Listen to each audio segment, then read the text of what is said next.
Hi, I'm Ben from MobiLoud, and today I'm going to be talking you through the 3 different type of apps that you can use within your business.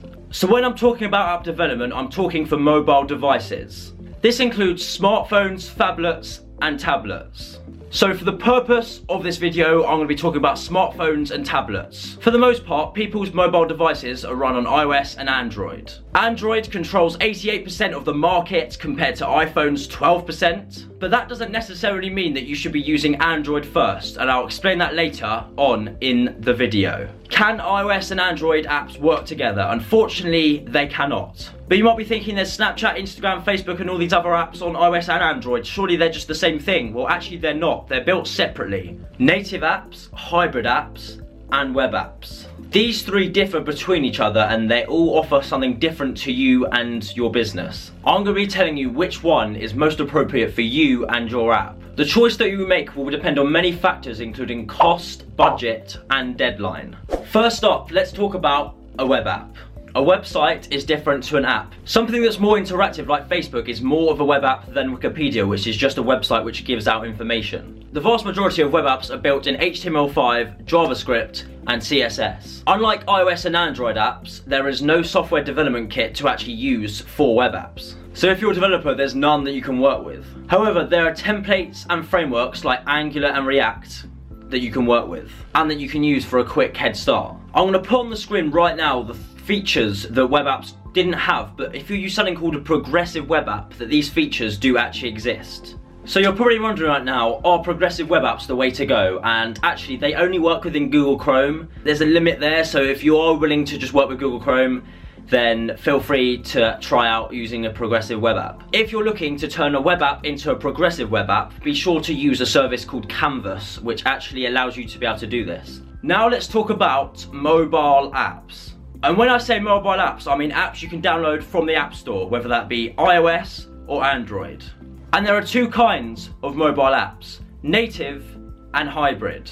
I'll go into what a native and hybrid app is later on in the video, but for now, let's talk about the mobile apps and why they're good to actually build.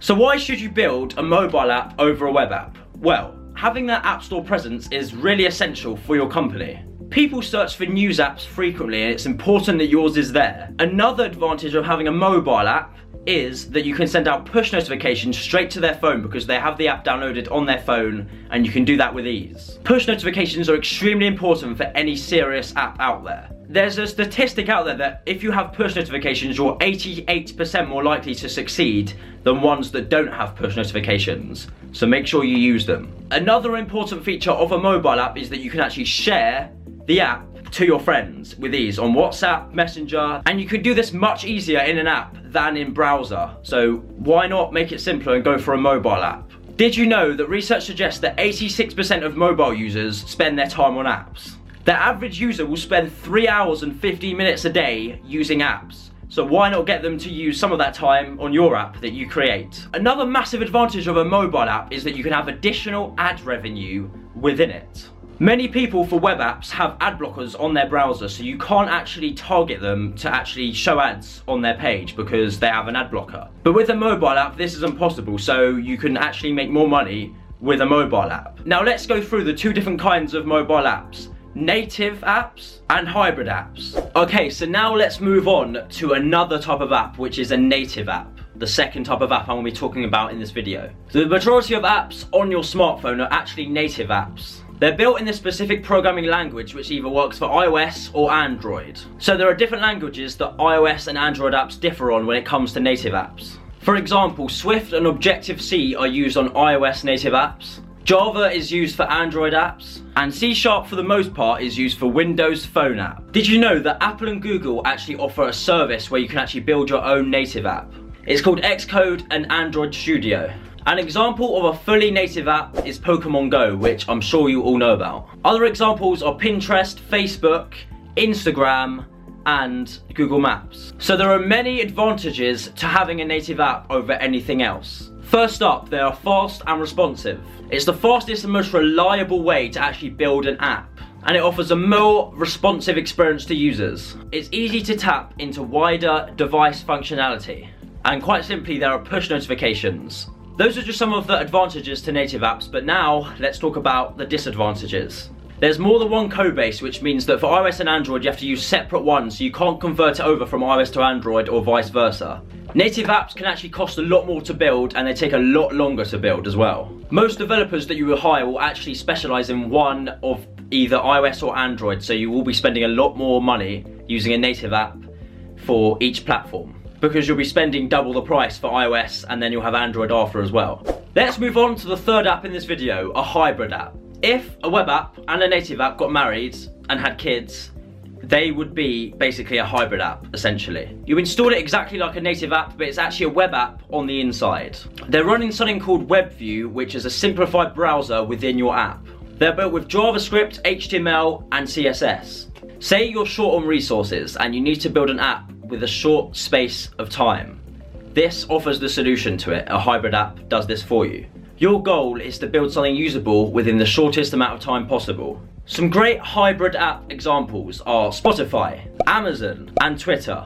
Let's move on to the advantages of hybrid apps. So first up, you save a lot of time and money, as I've already mentioned. There's only one code base to manage. It's a lot easier to scale, and you still have access to all the device features. There's a solution such as PhoneGap, which I've personally used myself, but with many advantages, there has to be some disadvantages as well, so let's talk about them. The first disadvantage of a hybrid app is the performance. It can be a lot slower to load, and this can be very destroying to people who want to use your app efficiently. Another disadvantage is that cross-platform development is tough. To get the hybrid app to run appropriately on each platform takes a lot of work. Some of the things that can happen to the users on your app can be really frustrating. I'd highly recommend to use PhoneGap if you're a web developer that wants to turn it into an app. Another solution to PhoneGap is something called Cordova. It's completely open source and it's backed by Adobe. So, can you turn a web app into a hybrid app? The short answer is yes. So I'm going to put on the screen for about 20 or 30 seconds how to make your web app or hybrid app feel native, because native is the one we all want to reach to, isn't it?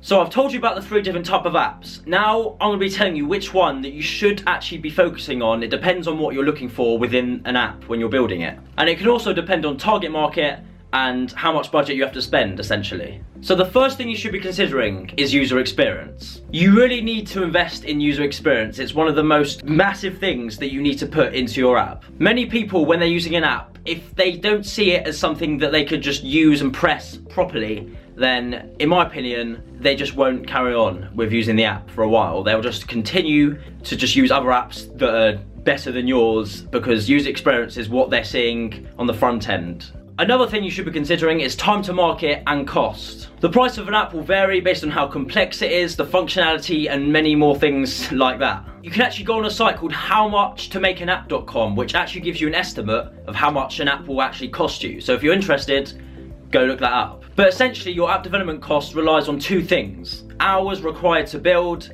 and the hourly cost. Just to give you a rough idea, the average cost of a developer in India or Eastern Europe is around $40 to $30 per hour.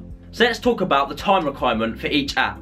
And just to say, this is a rough estimate. It's not the actual figure that you might come up with. It could be different for everyone. So again, I'm going to put an image on the screen for about 20-30 seconds so that you can look at it and understand how much your app will actually cost you in the end.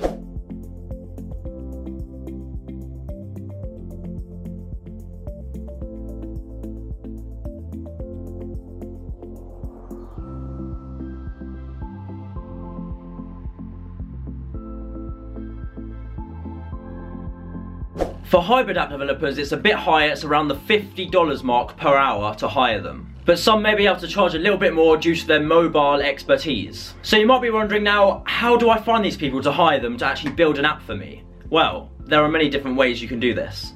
You can go on many freelancing sites to actually find developers to be able to do this for you. Or you can simply do a quick Google search and find that there are many agencies out there that can actually help you build an app. But in a complete extreme case, you might have to learn yourself how to code, which could take a lot more time, admittedly. And like I said previously in the video, if you are building a native app, you will need 2 separate developers, one for iOS and one for Android. Another way that you can find app developers are through meetups. So if you go to a site called meetup.com, you can easily find meetups to do with coding and that kind of stuff with similar interests. So you can actually find people that actually know how to do it and try and partner up with them.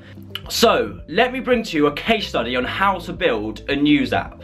How would you go about it? Well, let me tell you. In short, you're essentially going to be using MobiLoud News, but let me tell you why. It's not very complex to build a news app in general, really. The news app you make will be very similar to ones like the BBC and ITV. There's only a few complex things you need to add, which is the following: push notifications, options for users to select which alerts they want to receive, comments, and sharing, and you've pretty much done the app.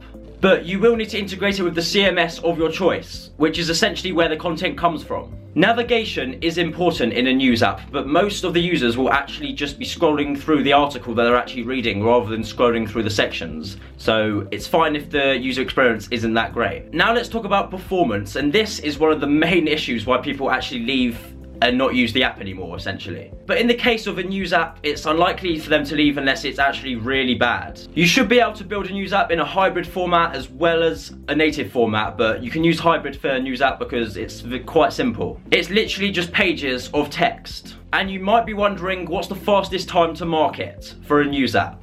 And that's actually a week, and that is for a native app, if you build a native app, and that is the best one you can use. And as we've established, native apps can be quite expensive. But with MobiLoud News, you can get this for much cheaper. With MobiLoud News, you can make native apps easy and inexpensive. And this is for WordPress news publishers. So the next case study is about building a social networking app. And you might be thinking, surely you have to use native apps for these because they're quite like complex, but actually they're not. You can actually go ahead and use hybrid apps to build a social networking app. The main thing in a social networking app is user experience. You have to get that correct. The app gets more valuable as more people are on it. People invite their friends to use social networking apps, so this is why you need to get user experience spot on. A great user experience can make sending out invitations even easier. If you want to use complex features like live video, then I'd recommend to use native apps, but if it's just simple stuff like scrolling through sections and stuff like that, you should definitely be considering hybrid. Now let's talk about the time to market for a social networking app. So with a social networking app, you'll be looking at months before finding out if it actually becomes successful. As an owner or CEO, you have to minimize the cost and the time it takes in order to get to market and to make your idea become successful. So, I'm now going to summarize. You need a spectacular app, but building it native from scratch is going to cost you massively. You can build it hybrid and save a ton of money and time, but you won't get the native experience that you need in order for it to be a massive success. But guess what? I actually have a solution for all of you guys out there. You can get native apps in a week by using MobiLoud News, which we'll leave a link in the description of the video. Your app can actually go live within a week, not months. It gives you a fully native app with full user experience, great design. You'd expect this from a professional news app, that's how good it is. It's without the cost and time to build as well. It takes 1 week to actually make it happen. So if that's what you're looking for, I strongly recommend you to click in the description, it will be on the screen as well, of where you can actually be able to do this yourself. Apps are really expensive, and this is a great way that you can execute your idea that you've had for months to actually make your app happen. I'm Ben from MobiLoud, and thank you for watching.